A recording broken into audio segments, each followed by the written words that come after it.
So let's have a discussion about some new information coming out about Dragon Ball Super, like we do every Wednesday slash Thursday slash Friday, whatever day it comes out. I've got some weekly Shonen Jump summary spoilers to get into. So before I go any further, like I always do, you've been warned. Don't want to spoil it for yourself. This is not the video for you. But if you're okay with it, we're going to talk about it. And interesting stuff coming up, for sure. Now, before we get into it, I just want to say that some of you guys have noticed that a couple of my videos have been taken down. This is a false takedown. It's no worries. It is being taken care of. Videos should be back up, including my little spoiler video for episode 119 of Super. Those should be back up very, very, very soon. So thank you for your concern. They will be back very soon. Let's go ahead and get into the spoilers from Korea, which came, well, it's not from Korea. It's originally from Weekly Shonen Jump in Japan, translated by the Koreans into Korean.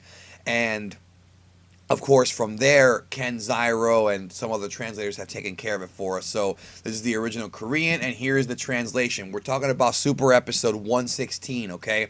Coming up next weekend. The Symptoms Comeback, Grand Eruption of Ultra Instinct. And I'll discuss some of my thoughts here, as we go through. Goku versus Kefla, or Kefla. I have to get used to saying Kefla, so if I screw up and I call her Kefla, please forgive me. Ultra Instinct returns.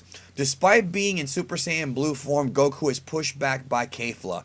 At that moment, when he is cornered, he activates Ultra Instinct. The other spoilers had revealed something very similar, that Goku, there's a scene coming up in episode 116, which is not this weekend, it's next weekend. It's not this weekend, where, well, actually, let me take that back. It might happen at the end of this weekend's episode, where Goku's fighting Kefla in Blue Kaioken, and it's still not enough. So Kefla's very, very powerful, right? I know a lot of folks have an issue with this. This has been the hot button topic in the fandom this week, is why is Kefla's fusion so strong and strong enough to beat SSB Kaioken, whereas the other people in the argument, I guess, have said, well, no, that makes sense. Fusion's powerful.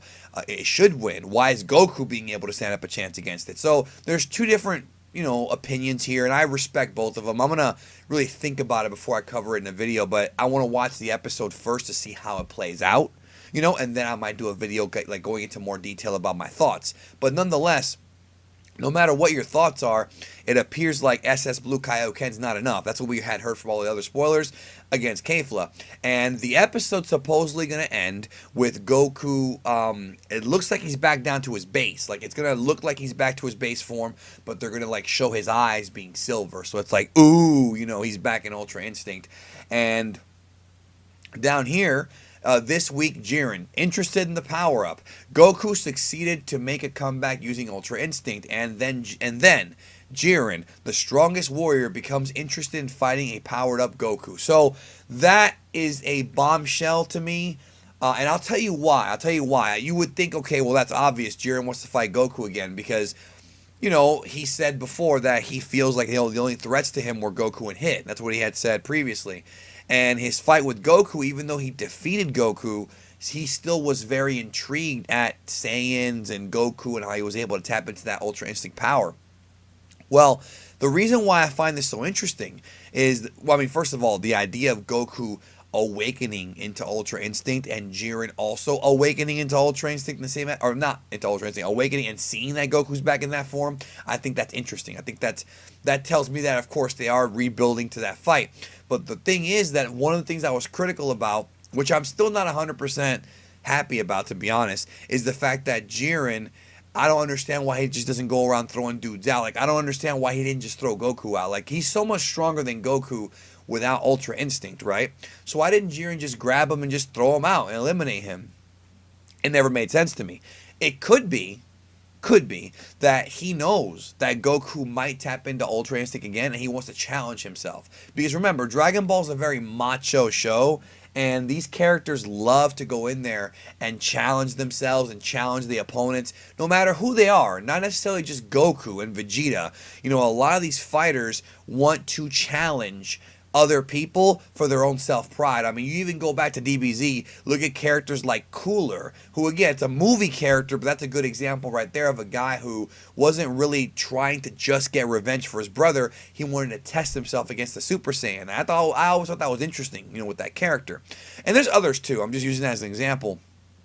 And so the idea of Jiren, wanting to fight Goku again, and his actual motivations being not just to win, but to also, as as a little naive as it might be, because this is a tournament for the existence of universes, right? This is a big deal here.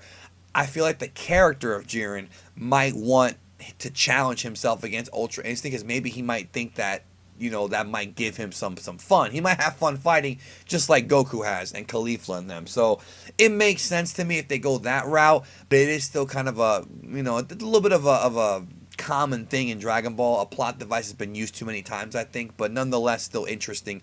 But again, we'll see how it plays out.